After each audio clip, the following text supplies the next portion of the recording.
Ысқақ, менде бір вопрос бар да. Мысалы, атеизмді сен қолдайсың ғой, қазақтың бәрі атеист болса деген сияқты мағынаны ма, или қалай сонда? Қолдамаймын. Атеист болмау керек. Болмай-ақ қойыңдар. Желанияларың болса болыңдар, желанияң болмаса болмай-ақ қойыңдар. Дұрыс айтасың. Мысалы, менде бір мынандай да, біз қазақ халқы тарихты білесің ғой негізі. СССР-ның құрамында 100 жылдан аса болды дейді да. Ленин атеист еді, Сталин да атеист болды. Атеистік қоғамда өмір сүрдік қой біз. СССР өзі 100 жыл өмір, 700 жыл емес, 70 жыл болған не ғой? Жоқ, жалпы айтамын, максимум айтып отырмын да, енді жаулап алған уақытысы бар. Енді таза СССР-де сода атеистік қоғамда өмір сүрдік қой біз. Бізге не берді қазаққа? Атеистік қоғамда емес, сен атеистік деп айтылған қоғамда өмір сүргесің.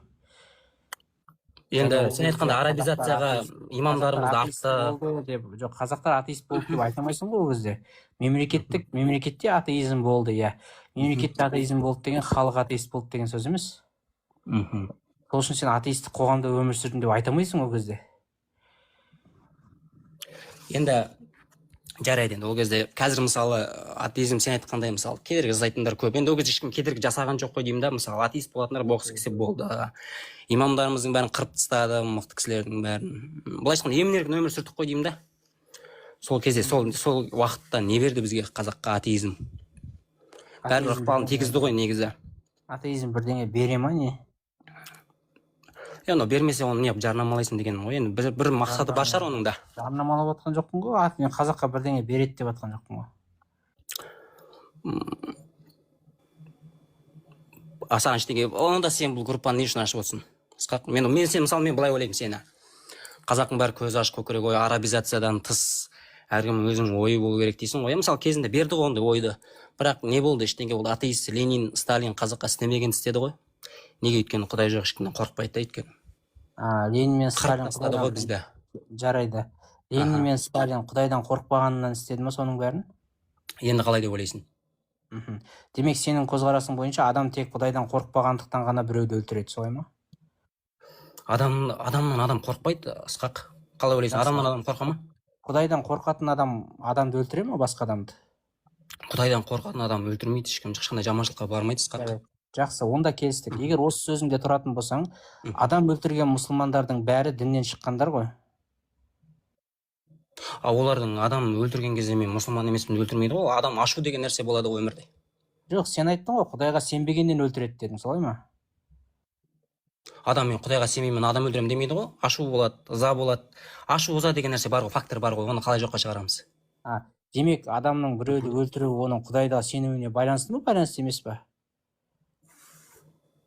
Байланысты да бар, байланысты емесі де бар. Ол мысалы мынандай ғой, Ысқақ, қара, қазір мысалы сен мұсылмандардың адам өлтіргендері бар шығар, енді жоқ емес қой. Бірақ оның бір причинасы бар да, бір себебі да. Керемет. Сталиннің себебі сіз өлтірді ғой, қалай ойлайсың? Тоқта, енді Сталиннің адам өлтіруінде себеп бар ма? Жазықсыз адамдарды өлтіргенде себеп жоқ деп ойлаймын мен. Иә, не үшін өлтірді? Вот сол маған вопрос, мен білмеймін не үшін өлтіргенін, сонша қазақ не үшін қырғаны. Сен оны іздеген жоқсың, иә? Жоқ, ізденген жоқпын. Ізденбеуінің себебі ол позиция саған удобный болды да, саған жақсы позиция болғандықтан соларды пайдаланып атеизмді жамандау үшін ғана сен оны ізденген жоқсың, мен солай түсінемін. Жарайды, сен сол кездегі қазақ, бедуин қазақ қояйын, байғұс қазағым деген сонда ол ізденбей-ақ қояйын, жарайды. Ізденбей-ақ қойсаң, онда қара. Жақсы. Ізденбей-ақ қоятын болсаң, онда сен сол позицияңда тұрасың да, ізденбей-ақ. Мен сені сұрайын сол, не үшін өлтірді? Мен былай істеймін, қара. Сен сияқты ізденбейтін болсам, мен былай істеймін. Ертең менің бір мұртты бар көршім маған ұнамай қалатын болса, мен айтам, осы мұрт таққандардан опа таппайсың, кезінде Сталинде халықты қырды ғой деймін да, ананың мұрты үшін оны Сталинға теңеп тастаймын да. Осы мұрты барлар оңбай дей. Кезінде ана Сталин деген мұрты бар қырып тастап еді. Өйткені мен Сталиннің адамдарды не үшін өлтіргені үшін емес, оның мұртының барына акцент жасағым келіп, мұрты барларды жамандағым келеді да. Сосын бір күні мен грузинмен ерегесіп қаламын да. Осы грузиндерден қазақ не опа тауып еді, осы грузиндер кешінде Сталин қазақты қырған. Сол грузиндерді неменеге жақсы көресің деп қазақтарды грузиндерге айдап саламын да. Сосын бір күні пальто киетіндерді жек көремін да, баяғыда Сталинде пальто киіп еді, пальто киетіндер оңбайды негізі деп. Сөйтіп бір күні тақырбастарға жыным келеді да, Ленинде тақырбас еді, ол тақырбастардан қалдық қой, қазақты қырып деп айтамын. Өйткені мен олардың себебіне үңілгім келіп тұрған жоқ. Мен олардың қатысы жоқ бейнелерін пайдаланып, сол негізде басқаларды жамандағым ғана келіп тұр сен сияқты. Мхм. Сонда сен бүкіл қасіреттің бәрін сонда осындай бір қарапайым мысалмен ғана келтіре саласың ба? Иә, қасіреттің себебін іздедің ба сен? Қасіреттің себебі бүкіл тарих біледі ғой оны. Иә, Қазақтың жері керек тарих болды. білсең айтшы. Иә, Қазақтың жері керек болды. Қазақтан қорықты. Тоқта. Қазақтың жері керек болатын болса, оған Құдайға сенбеуінің не қатысы бар? Құдайға сенбеудің не қатысы бар? Иә. Сен қалай ойлайсың? Сен қалай ойлайсың емес. Мен мысалы сенің жеріңді тартып алғым келіп сені өлтіріп тастасам, менің Құдайға сенетін сенбейтінінің оған қатысы бар ма? Қатысы бар. Қандай? Өйткені адамдың екі нәрседен айырған кезде, тілі мен дінінен айырған кезде адам мәңгүрт болады, Ысқақ. Дінінен айырылса қазақ Діні мәңгүрт мен бола ма? тілінен айырған кезде мәңгүрт болады. Тоқта. Сен позицияны, сен сұрақтан секіріп кеттің. Сонымен мен сені жеріңді тартып алғым келіп сені өлтірсем, менің Құдайға сенбейтінінің оған қатысы бар ма? Ысқақ, қара. Сен былай істейікші екеуміз. Мен жауабын толық айтайын. Сен сосын қалай дейсің? Сен мені тыңдамай жатсың ғой, мен толық айтамай жатырмын. Менің мақсатым сенің жеріңді тартып алу болып, сен жеріңді тартып алу үшін сені өлтірсем, менің Құдайға сенетін сенбейтінінің оған қатысы бар ма? Сен қалай ойлайсың сонда? Құдайсыз тілін, Құдайын ұмытқан адамға жер керек деп ойлайсың ба? Жауап берші, позицияңда тұрды, жауап берші. Иә, деймін, мен айтып отырмын ғой, егер Құдайдан ажыратып, тіліңнен ажырататын болса, сені жоқ қылып жібереді. Сені Құдайдан тіліңді ажырат деп тұрған жоқ. Құдайдың қандай қатысы бар деп жатсың ғой? Менің мақсатым сенің жеріңді тартып алу болатын болса, менің Құдайға сені өлтіру мақсатым жеріңді тартып алу болса, Құдайға сенбеуімнің не қатысы бар оған? Енді соны айтып отырмын ғой, сен Құдайға сенбейтін. Сен мысалы, Ысқақ, ертең орыстар басып көрсе, елдің жерін қорғайсың ба? Сен маған жауап бер деймін, Құдайға сенбеудің қандай қатысы бар екенін түсіндіріп. Енді айтып отырмын ғой, енді біздің ата-бабамыздың, біздің қанымыздағы қасиет бар ғой, мына біздің намысшылдық. Мен сенен қасиет туралы сұраған жоқпын. Қайдан келді, айтшы бізге, Ысқақ. Кім үйретті бізге осының бәрін? Араптар үйретті ма? Оны при чем тут араптар, Ысқақ? Дін үйретті ма? Арапты айта бересің? Арабтың исламға қандай қатысы бар? Тоқта, дін үйретті ма? Дінді ма? Жоқ, жаңағы жеріңді қорғау намысты саған дін үйретті ма? Иә, әрине. Енді кім қайдан алдың оны? Оны қайдан келді бізге?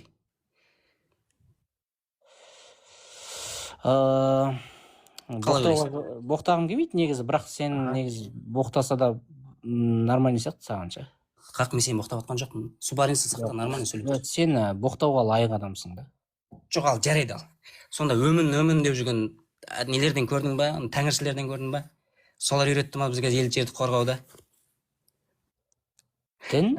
Қарашы, Ысқақ, мысалы айтайын саған. Осыншама, тоқта, дін келгенге дейінгі қазақтар елін жерін қорғамаған ба сонда? Дін келгенге дейін қазақ хандығы Керей мен Жәнібек не атеист болды ма не? Жоқ, дін келгенге дейін қазақ даласында сенің аталарың. Дін келгенге дейін Қазақстан болған жоқ қой, Ысқақ. Жақсы, сенің аталарың болды ма дін келгенге дейін? Дін келгенге дейін, Ысқақ, қазақ хандығы қашан құрылды? Керей мен Жәнібек атеист болды ма? Сенің аталарың болды ма дін келгенге дейін? Болды. Неге болған жоқ деп? Жақсы. Енді сол аталарыңды айтшы. Ол аталарым елді жерді қорғауды білмеген намыссыздар еді деп айтшы. Менің аталарым мұсылман болған, Ысқақ. Ислам келмей тұрып мұсылман ба еді? Мен ата-бабам мен Ысқаққа дейін білмеймін ғой, мен оларды танымаймын ғой. Жоқ, ислам келгенге дейінгі аталарыңнан бас тартасың ба? Мен ата-бабаларымды танымаймын, Ысқақ, мен оған дейін. Жоқ, исламға келгенге дейін жарайды, ислам келгенге дейінгі аталарыңнан бас тартасың ба? Ысқақ, мен исламға дейінгі ата-бабамды танымаймын. Иә, сол танымайтын аталарыңнан бас тартасың ба? Мен танымайтын ата-бабама қалай бас тартамын, Ысқақ, сен қызсың. Енді олар болған ба? Мен білмеймін болмаған, Ысқақ. Мен көзімді ашып қазақ болғалы бері Керей мен Жәнібек атамды танимын. Ол кісілер мұсылман болған. Ата-бабамды қорғаған, елін жерін. Қай рудансың сен? Мен ба? Айтпаймын қай рудан екенімді. Айт, Керей мен Жәнібекке қатысың бар ма, жоқ па, көреміз қазір. Айтпаймын, Ысқақ, мен. Онда шын сөзіңді айтшы. Сен рулық жаңа тікелей ата-бабаң тұрғысынан Керей мен Жәнібекке қатысың бар ма? Керей мен Жәнібек атама тікелей қатысым жоқ. Тікелей қатысың жоқ, бірақ сол Керей мен Жәнібек заманында өмір сүрген аталарың танисың ба? Керей мен Жәнібек заманында өмір сүрген ата-бабаларымды ма? Иә. Жоқ, танымаймын, бірақ ол кісілер Алла разы болсын деймін, Ысқақ. Танымасаң қайдан білесің? Қандай болғанын қайдан білесің онда? Енді мұсылман болғаннан кейін ғой мұсылман туылғанымызға, ол қалай? Жоқ, олардың мұсылман болған қайдан білесің, егер сен танымасаң? Енді одан бері Қазақстанда, қазақ жерінде исламнан басқа дін болған жоқ қой, Ысқақ. Жоқ, өз аталарыңды танымайтын болсаң, олардың мұсылман болғанын қаяқтан білесің сен? Енді Қазақстанда басқа дін болмаса, ол қалай христиан болады? Қалай ойлайсың?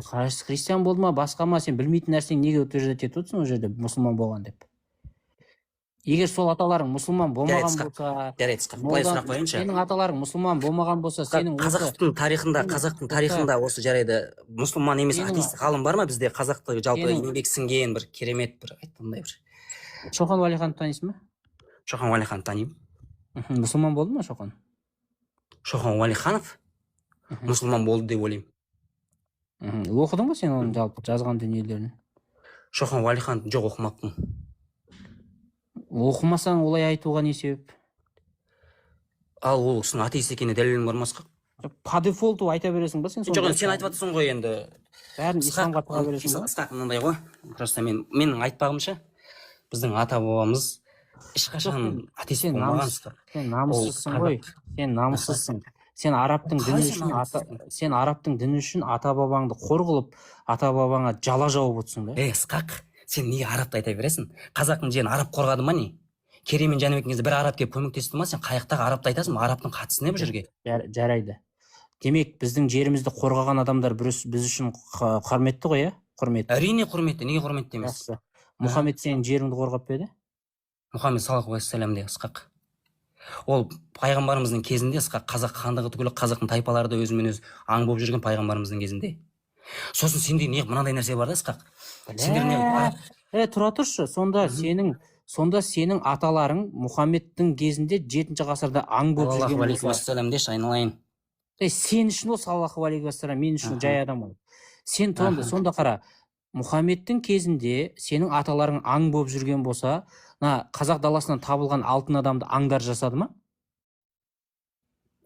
Ысқақ, мен ондай маңда айтып тұрған жоқпын. Сенің ата бабаң ол кезде, біздің өзіміздің ата бабамыз ол кезде сақ қауымы далада өзімен өзі емін еркін шауып жүрген ғой.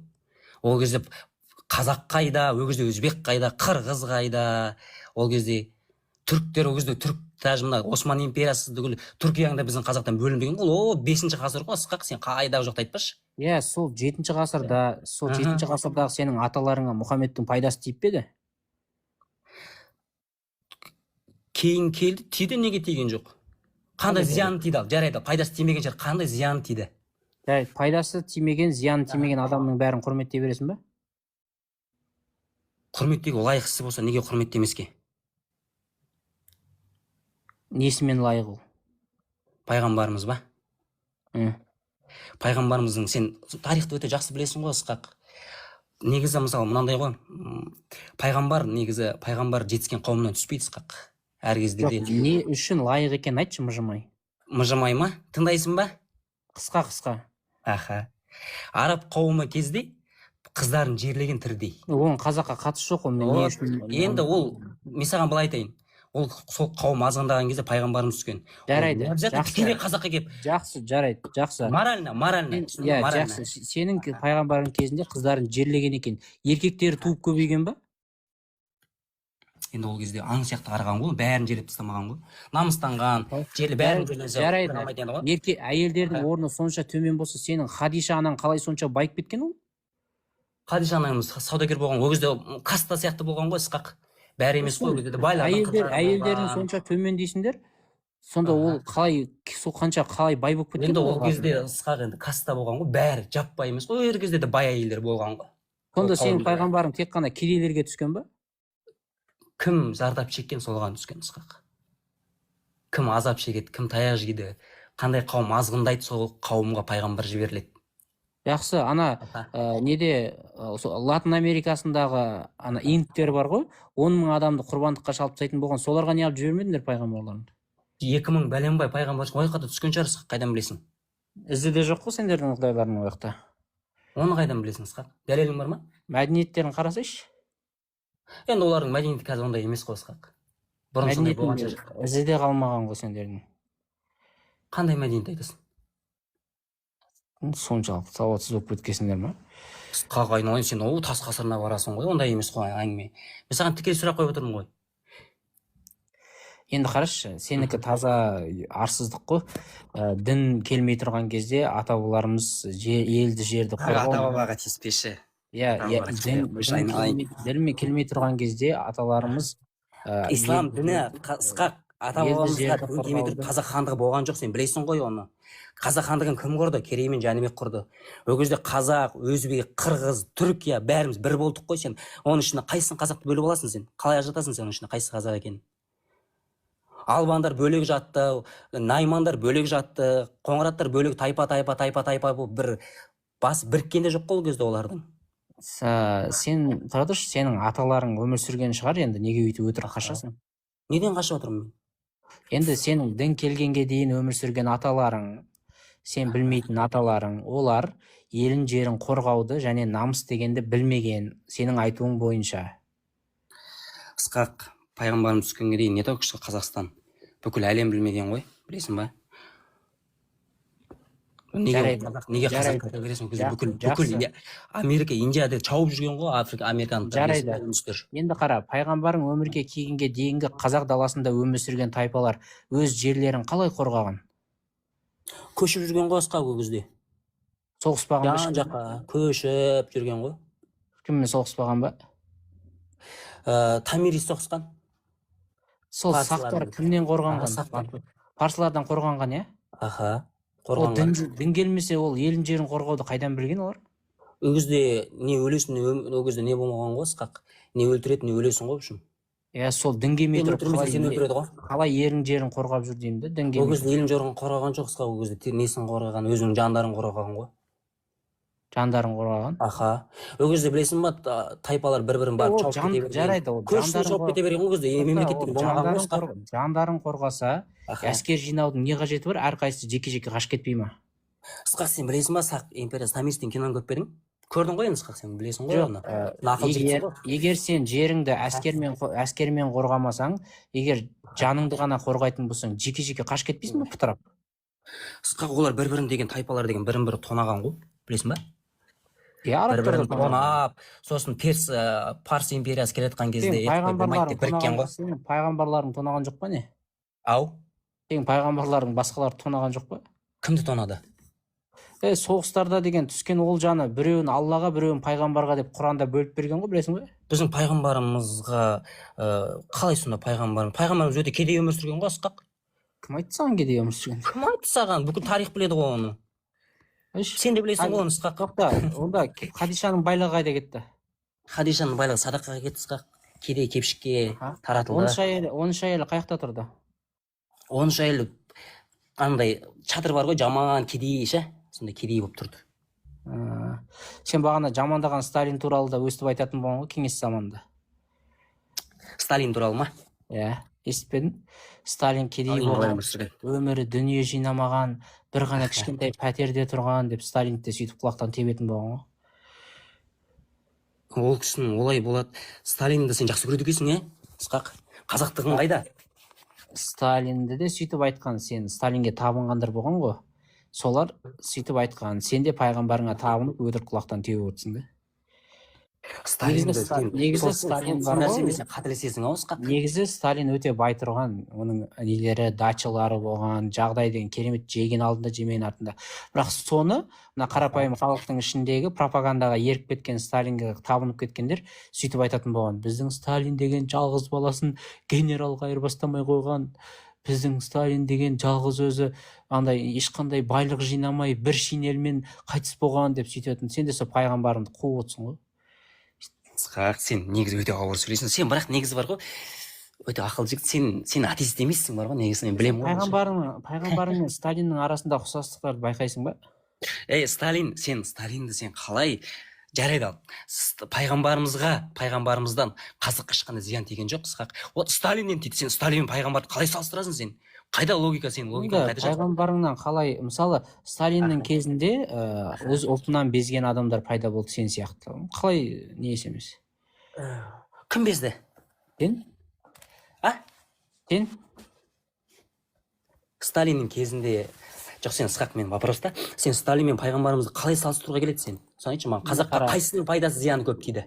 Енді қара, Сталиннің кезінде Сталинді пропагандаға сенген қазақтар, Сталинді солай табынып кеткен оған.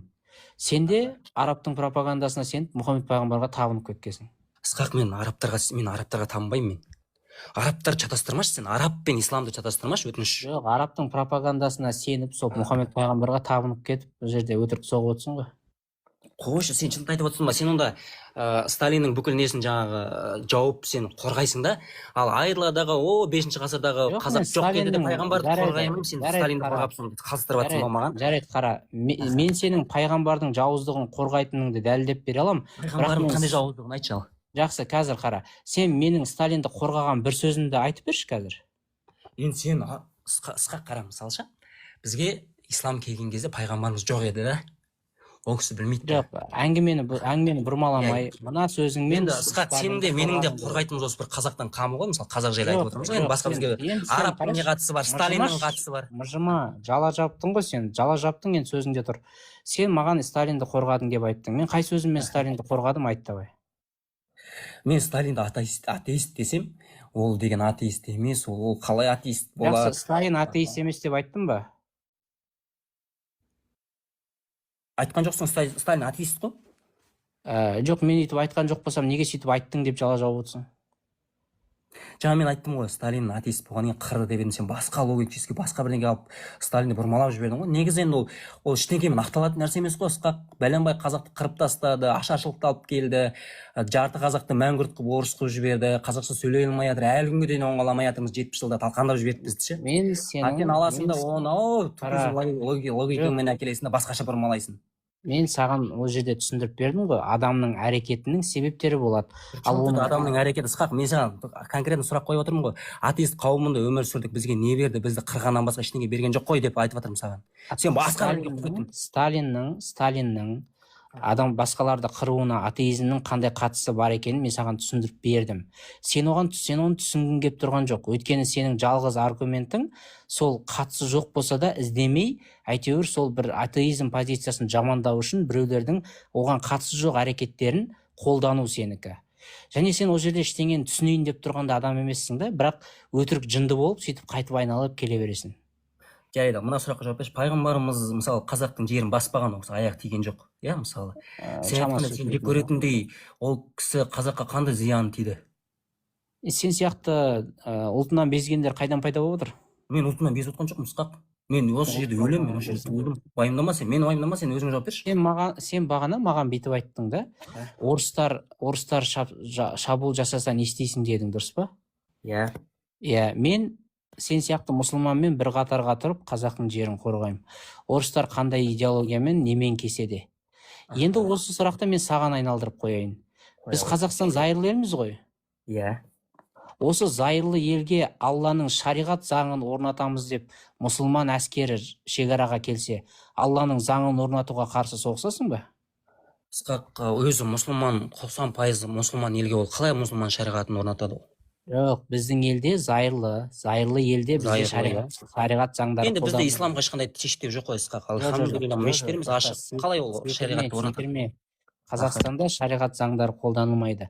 Ал осы елді халифат, шариғат еліне айналдыру, Алланың заңын үстем қылу мақсатында әскер келетін болса сырттан, сен біздің зайырлы елді қорғайсың ба, әлде Алланың заңын қорғайсың ба?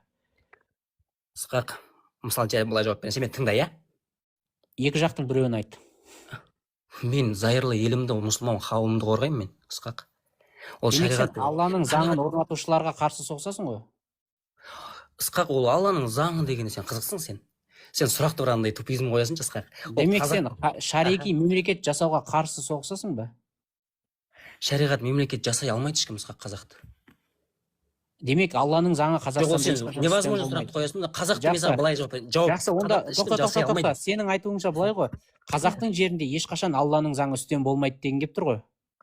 Қазақтың қазірдің өзінде үстем ғой, Ысқақ. Халықтың 90% мұсылман ғой, сен қалай үстем емес деп айтасың? Қазір сенің ойыңша қазір Алланың шариғаты біздің конституциядан үстем ғой, иә? Алланың заңы, біздің конституция Алланың заңына ешқандай қарсы шықпайды. Жоқ, Алланың заңы үстем ба, конституция үстем ба? Алланың заңы бәрінен үстем, Ысқақ. демек сен біздің заңнан Алланың заңын жоғары қоясың.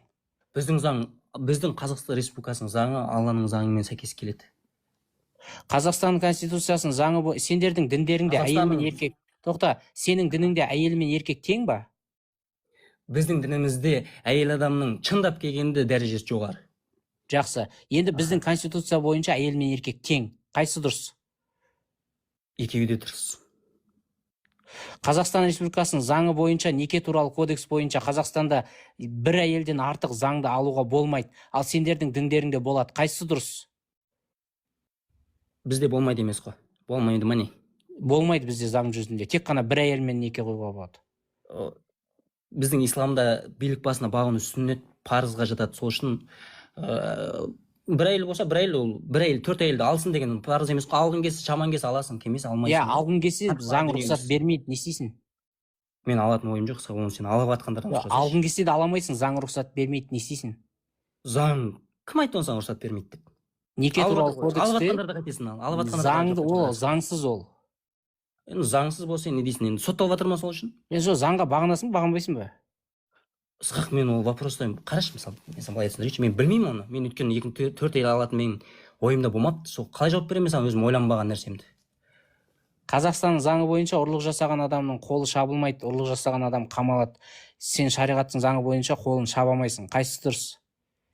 Ысқақ, сен исламда неге қатықпаған бір принципқа тақайсың? Олай емес қой ол. Кім айтты оны саған? Шариғат заңы бойынша ұрлықтың жазасы не? Шариғат заңы бойынша ұрлықтың жазасы сол жердегі заң бойынша есептелінеді. Ондай бар ма? Бар, иә. Мысалы, қара. Сонда сенде шариғаттардың заңы жүрмейді ғой, иә? Неге жүрмейді? Любой жердің заңына қарай жасайды екенсіңдер ғой сендер. Онда любой жердің заңы, мысалы, қара. Иә, солай Ысқақ, солай. Сен айтқандай ғой. Онда Құран хадистегі, онда Құран хадиске сүйенген сенің шариғи үкімдеріңді алып тастасақ болады, лақтырсақ болады ғой. Сен алып тастай алмайсың ғой. Сен өзіңде полномочияңда жоқ нәрсе. Енді қарашы, сенің пайғамбарың ислам діні бойынша ұрының қолын шапқан, мысалы. Сол нәрсені бізде болмайды ғой қолдануға. Оны сен қайдан алдың? Ұрының қолын шапқан дегені ма?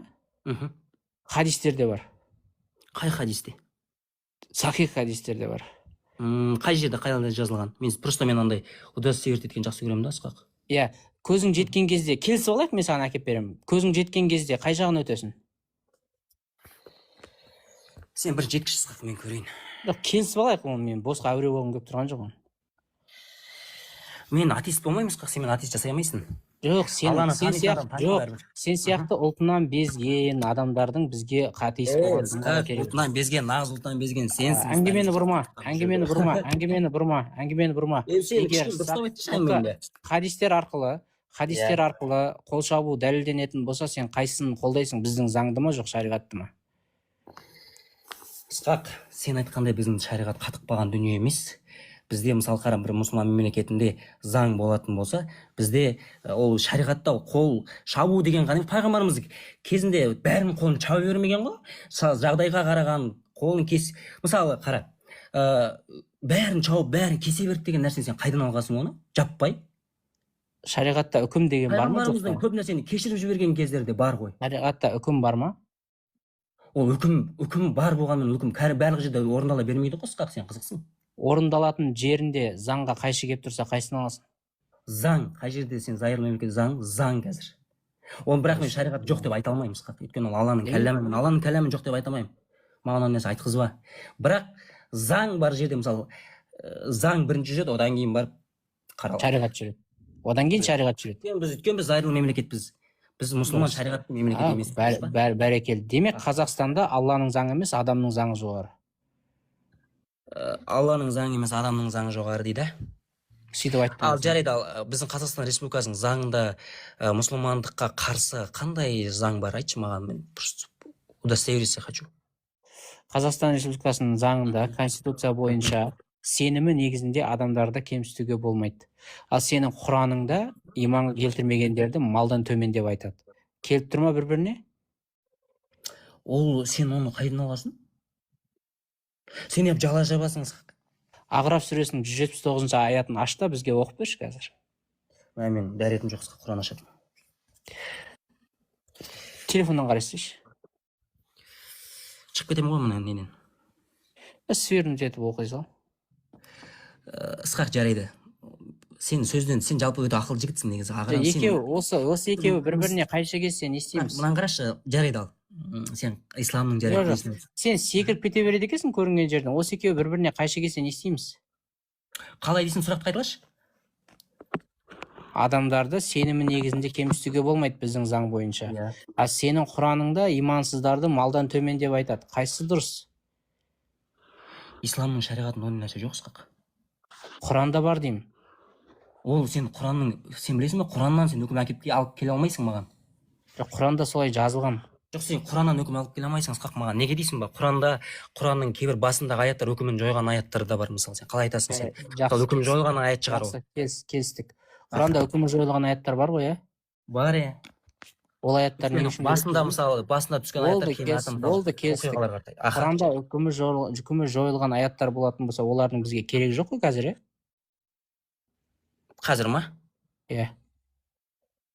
Оны не қылайын деп едің керек қылып, Ысқақ? Одан кейінгі аяттар, одан да күштірек аяттар бар ғой. Жақсы. Енді Құранда бізге керегі жоқ аяттар бар деп айтшы, осы сөзін қорытындылап. Жоқ, ол керегі жоқ деп айта алмаймын мен оны. Үкімі жойылған болса не керегі бар? Үкімі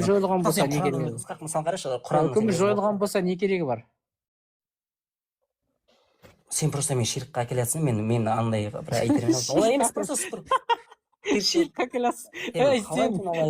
Енді сальто айналып жатсың ғой, не істейсің енді? Сонда Құранның үкімін жойған аяттар бар ғой, енді ол жоқ емес қой, бар ғой, оны өзің де білесің ғой. Демек ол бізге енді үкімін жойса не керегі бар оның бізге? Мүмкін енді оны айта алмаймын мен. Өйткені ілімім жоқ мен. Мен үкім шығарайын десем ілімім жоқ ондай нәрсе. Сені қалқындырып айтқызайық осы жерде. Қой, өйтіп айтпа, жынсың ба? Үкімі жоқ аяттардың бізге керегі жоқ деп айт енді. Айтпаймын, жынсың. Просто Құранның аятының санын көбейтіп не аласыңдар оның? Үкімі жоқтарды алып тастаңдар. Ол адамның қолындағы дүние емес қой, Ысқақ. Керек жоқ аяттарды оқымай-ақ қояйық десе біреу шығып. Өзің сеншін. Сен не сонша зиян шегіп, не өмірден түңіліп, мұсылмандарды сонша не жек көрсің? Пайғамбарымыз арабтарды жек көріп, олар вообще қазақтың жені аяғы баспағандағы ма? Мысалы, пайғамбарымыздың. Аяғы жетпесе де сөз жетіп жатыр ғой. Не зиянын көріп жатсың? Мысалы, қарашы, Ысқақ, сен сияқты исламның ешқандай қазаққа зияны келмеген, тимеген. Сонда қазақтар діннен шығып кетсе, бүгін намыссыз болып кете ма сонда? Деп ойлайсың ба? Сенен сұрап отырмын мен. Мен олай айтқан жоқпын ғой. Сен айттың. Мысалы, Ысқақ, былай ғой. Сен бүйтіп айтқан. Мен көзімді ашқалы бері, мысалы,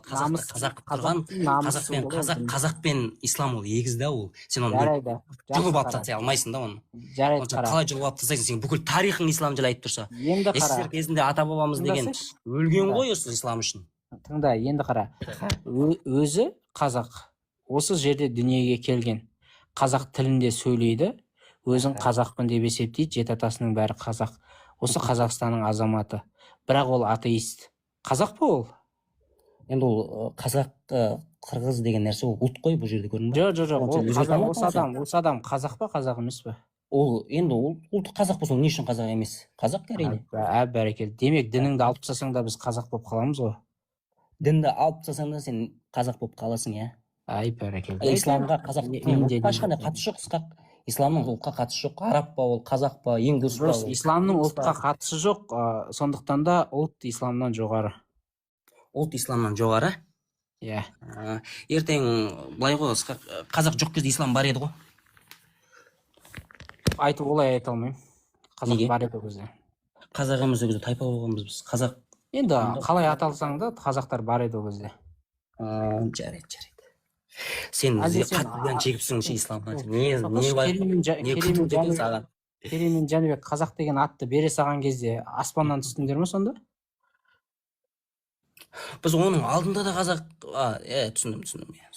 Қазақ деген тайпалардың, ру тайпалардың жиынтығы, сонда бөлек жүрген албандар қазақ емес пе еді сол кезде, мысалы? Бөлек жүрген адайлар қазақ емес пе еді сол кезде? Олар ол кезде, енді былай формально қарасаң, қазағыңды құрап тұрған рулардың бәрі бөлек жүргенмен, олар да... Енді бұл жерде сен исламның қазақтан жоғары деп айтатындай не себеп саған айтшы маған? Ол исламның қазаққа қандай қатысы бар ол? Ислам әрине қазақтан жоғары, қазақ исламнан жоғары әрине. Аха, ол сөзді айтуыңа не себеп? Өйткені исламның жаңағындай дұрыс емес дүниелерін ұлттың мәдениетіне қарсы қоюға болмайды. Қазақта қандай мәдениетіңе сенің қарсы тұрды ислам? Мысалы жеті атаға қарсы. Кім айтты оны саған? Қазақта мысалы исламның рұқсат беретін нәрсесіне қазақта рұқсат бермейді. Сол. Ал оны кім айтты саған, оны қазақ исламда рұқсат бермейді деп? Исламда емес, қазақта рұқсат бермейді исламға. Сен ана жеті атаны айтып отырсың ба? Иә. Пайғамбарымыздың туыстарыңа үйленбеңдер деген хадисі бар ғой, біздің сол жеті атамыз, ата бабамыз сол нәрсеге үкім алады ғой. Жоқ, пайғамбарыңның өзінің істеген тірліктеріне Құраннан жоғары ма не пайғамбарың? Кейбір нәрселерде пайғамбарымызға үмітке рұқсат етілмеген нәрсе, пайғамбарымызға рұқсат етілген нәрселер бар ғой. Таза қуады екен ғой. Құранда рұқсат етілмейтін адамдар тізімі тұр, одан ары қарай рұқсат. Жарайды, ал кімдер? Айтшы маған. Сен интерес, сен негізі өте білімді жігітсің, сен. Немере қарындасыңа рұқсат үйленуге саған. Іні қарындасыңа? Немере. Немере? Иә, аталарың бауыр болса, сен немерелеріне үйлене бересің. Болды, сол. Ал қазақ одан не үшін рұқсат бермеген? Енді жақын қан араласқаннан ауру балалар көп туады ғой. Оны білмейсің ба сен? Мен білемін ғой оны. Бірақ ол жерде пайғамбарымыздың... Сен білесің да, бұл жерде 7-ші ғасырдың адамдары білмеген да оны. Сосын олар рұқсат беріп, өзін бір-бірін пере берген пайғамбарлардың сияқты жаңағы өзінің қызына, өзінің бауырына қызын беріп, сөйтіп қуа берген да олар. Думаешь, да? Конечно, Әбу Бәкірге берді ғой. Әбу Бәкір мен Мұхаммед пайғамбардың аталары туған бауыр. Әбу Бәкірге ма, Әлиға ма берді ғой мысалы. Өзінің аталас бауырын күйеу бала қылып алып отыр да. Немене бәле ол? Енді ол о заманда ол одан енді не жаманшылық көрді? Алса ала берсін, енді одан нелерін бұл арап қой. Алса алсын, мен несін. Үлгі тұтатын адамдарың ғой солар. Енді олар үлгі тұтқанда сен өзі өлтіресің әңгімені, Үлгі тұтып жүрсің ғой соларды. Солар еді саған үлгі болатын. Сен андай бір-екі термин ұстап ағасың да, сонымен андай адамды бір андай тірейсің. Просто мен бұған біздің ұстаздарымыз жақсылап жауап береді. Бір ілім жетпейді, кірмей ақ қояйыншы деп тұрмын да. Сенің ұстаздарың тонын тетір айналдырып қана жауап береді ол жерге.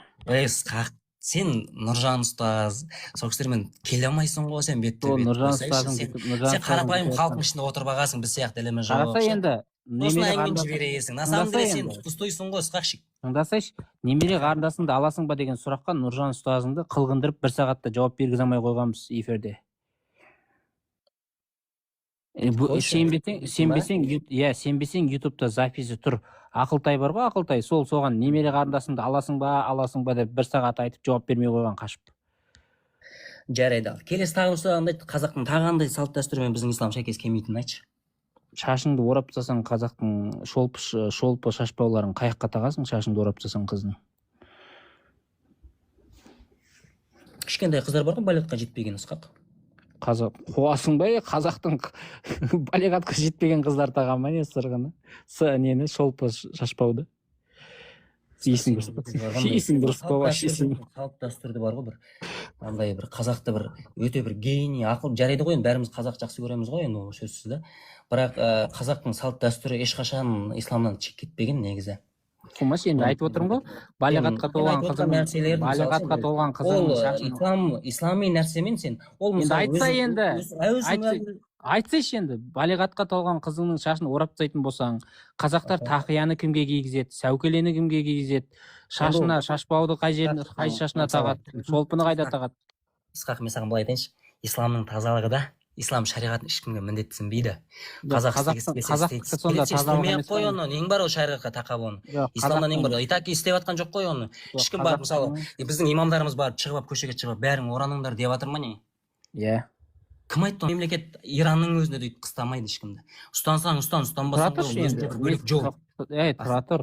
Иранда хиджабын шешкен қызды ұрып өлтіріп полициясы, содан кейін көтеріліс болған жоқ па, есің дұрыс па сен? Ол жақында ғана рұқсат берді ғой, сен естіген жоқсың ба не? Сен саясатты көрген жоқсың ба не? Мынау сазат опасы екен ғой. Ей, сен сен Иранда деген целый көтеріліс болды ғой, сол хиджабын шешіп қыздар лақтырды ғой. енді Қыздар рұқсат берді ғой хиджабын шешкен. Қан төгу керек болды ғой сол үшін.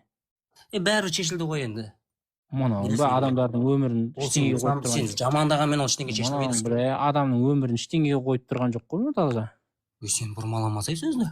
Біреулер өтірік шешілді ешкім дейсің. қинай алмайды. Исламның көркемдігі сол ысқақ. Исламды халық қазағымыз не үшін қабылдады? Ол ислам ешкімге шектеу қоймайды. Қалай шектеу қоймайды? Енді өзің білесің, қинап жатыр ма сені біреу? Сен мысалы сен ысқақ намаз оқы 5 уақыт жүр деп сен біреу қинап жатыр ма? Айтып жатыр. Істейсің ба, істемейсің өзің білесің. Тыңдаса енді Ауғанстанда Абу Ханифа мазхабын ұстатын Ауғанстанда мешітке намазға келмесе қамшымен сабайды екен. Оны қайдан білесің? Ауғанда тұратын қазақтар айтып жатыр. Деректі фильм бар. Қазақстан Ауғанстан емес қой ысқақ. Сол діни мемлекетіңде сабап жатыр сөйтіп. Мен ол сенің айтқан сөзіңе сенбеймін ысқақ. Ауғанстанда өйткені Ауғанстанда да басқа нелер бар ғой, мысалы. Христиандар да бар Ауғанстанда тұрып жатқан. Мысалы басқа дін өкілдері бар ғой. Олар да қинай ма не? Сенің дініңде мысалы. Ысқақ менің дінімде қинау жоқ. Оқысаң оқисың, оқымасаң өзің білесің. Пайғамбарымыздың кезінде де намаз оқымаған адамдар болған. Онда қара. Онда сенің кітабыңда жазылған қасиетті айлар біткен кезде жаңа мүшриктермен соғысады ғой. Сол мүшриктер сүмірейіп салық төлегенше, джизия төлегенше соғыс деген. Неғып соғыс жүр олар? Дін тарату үшін соғысты ма, соғыспады ма? Біздің пайғамбарымыз өздері келіп тиіскен ғой олар. Дін тарату үшін соғысты ма, соғыспады ма арабтар? Дін тарату үшін ба? Соғыста. Зорлық жоқ болса немен соғыс жүр ғой? Дін тарату үшін жердің қара жер үшін де соғысқан ғой. Ысқақ дін тарату үшін соғысты деп айттың ғой сен қазір кекірмесең. Көшедегі мал үшін деп соғысқан ғой. Сен айтып онда не үшін соғысқан қазақ? Осыншама жерді не үшін алды? Немен секіре бересің? Сен жаңа айттың ғой. Жоқ, сен исламға неғып тірей бересің, ысқақ. Сенен сұрадым, дін тарату үшін. Сен бәрін исламға әкеліп тірей бересің, ондай емес. Дін тарату үшін соғысты ма деп едім. Иә, соғысты деп отырмын ғой енді. Ол не только дін тарату үшін. Енді зорлық жоқ болса, неге соғысты дін тарату үшін?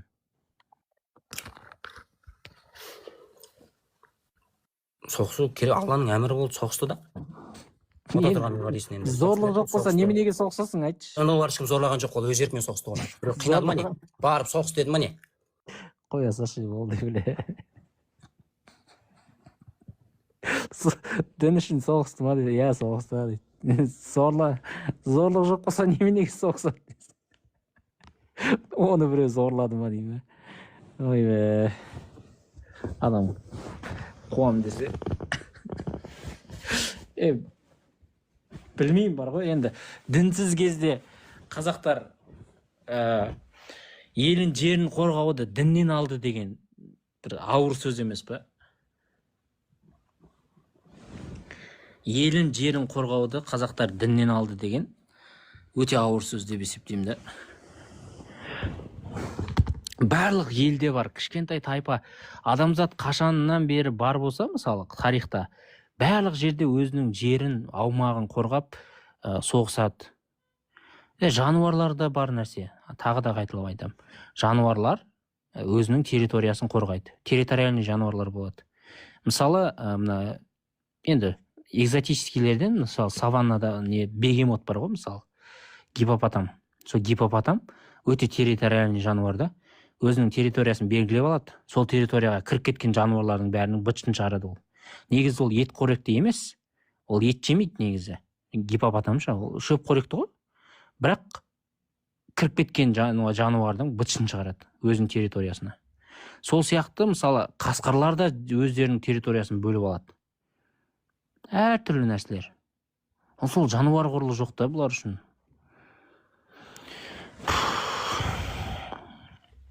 Иттер де белгілеп жүреді ғой, айтпақшы. Иттер кәдімгі үйдегі иттер өзінің территориясын белгілеп жүреді ғой оларда. Өзінің территориясын белгілеп жүреді. Сөйтеді да біреудің иттің территориясына, біреудің итінің несіне кіріп кетсең, ырылдап шабады ғой.